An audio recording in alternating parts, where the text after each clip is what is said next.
Do-do-do-do-do. This is 9 News Now with your host, Chip Walters.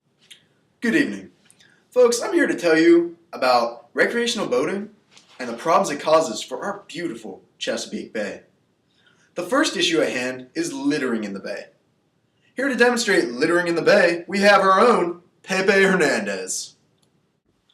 Take it away, Pepe. God, there's so much garbage on this boat.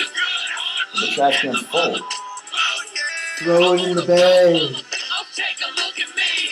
Yeah, who cares? Who cares about the bay?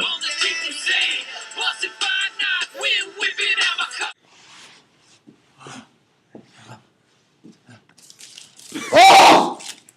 Oh! I can't get out of it! Oh! Oh! Don't people know that people can get caught in this crap? Oh, who blew this? My bad, dude. Thank you, Pepe. Now, Pepe, please demonstrate improper use of alcohol and improper disposal of the bottles. Go ahead, Pepe. Man, this is getting ridiculous out here, man. Oh, yeah. Crap. I need a fresh one. What do we do with these? I don't know. Toss it, man. Oh, yeah. That just inspires me to take my bottles to the recycling bin. Finally, the biggest issue on the bay is oil getting spilled into the bay. It caused problems for the fish, and it caused problems for the life altogether in the bay. People spill it and it leaks from the boats. Also, the amount of boats in the bay has increased significantly in recent years. Pepe, go ahead and demonstrate spilling oil in the bay for us.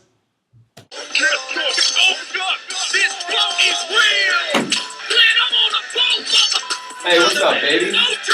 Yeah, no, I'm just filling up the boat. Yeah. Oh crap. No, I was spilling oil in the bay. Who cares about the bay? We're good. Just awful. Well, folks, now that you know all the problems that are going on with the bay, maybe you should get out there sometimes and help clean it up or help make people aware of what to not do and how to not affect our bay the wrong way. Thanks. Good night, folks. I'm Chip Walters. And I'm Pepe. Hey, Pepe. What's up? How much does a polar bear weigh? I don't know, Chip. Enough to break the ice. Nice to meet you. I'm Chip Walters. Good night, folks. Thanks for watching.